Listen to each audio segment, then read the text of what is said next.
Okay, so I'm Jacob Becker. Troy, I know I've worked with you in the past, critiquing some of our work from each other. Today I'm doing the Lackawanna River watershed analysis.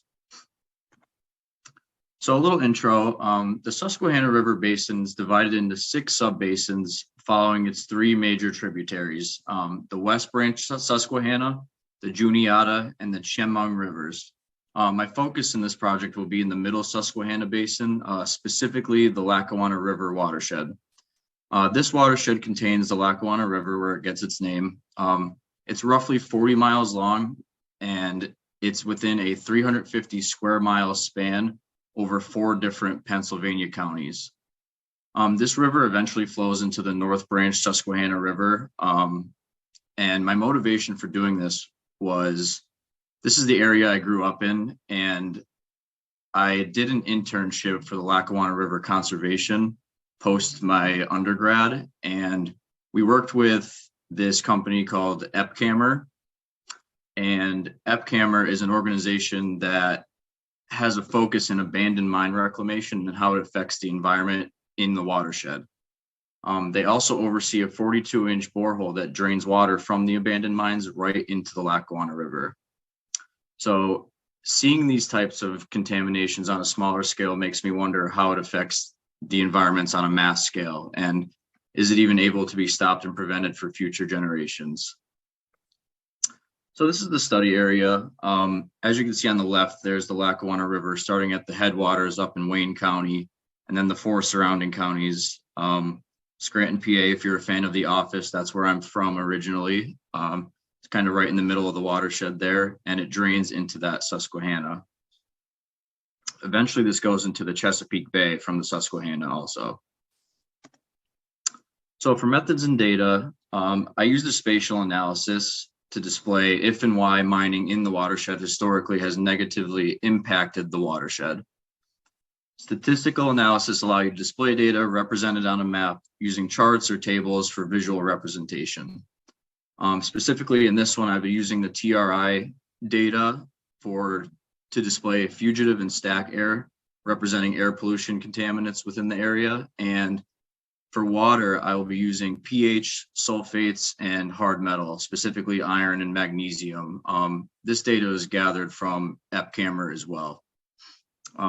Watershed data I gathered was from PASDA, or Pennsylvania Spatial Data Access, and that's where I got like my shape files and everything for this as well.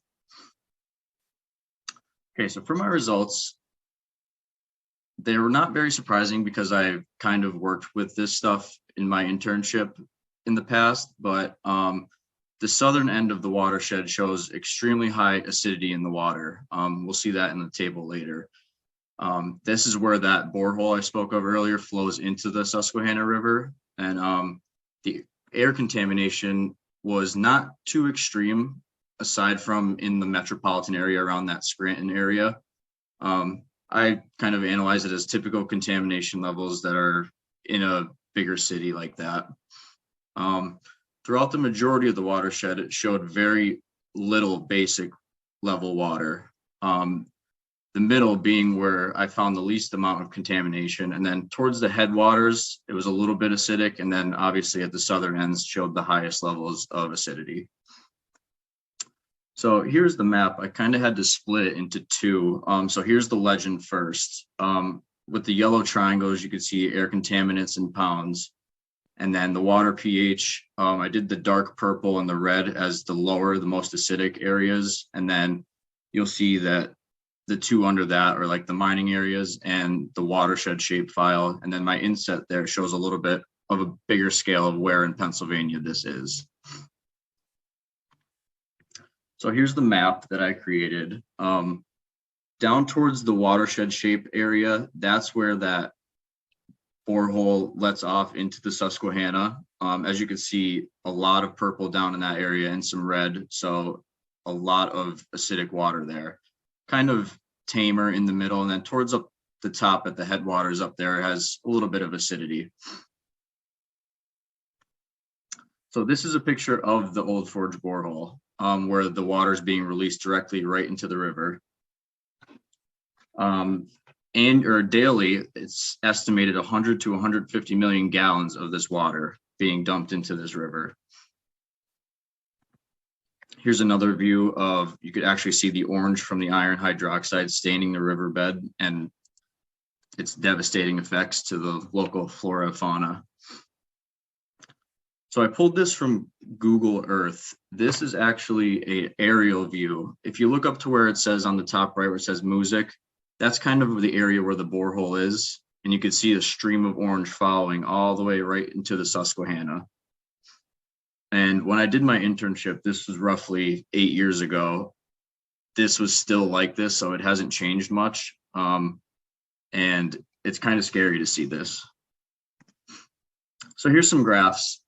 This was the pH. So the average pH in this whole watershed area was just under a 4, which is very acidic.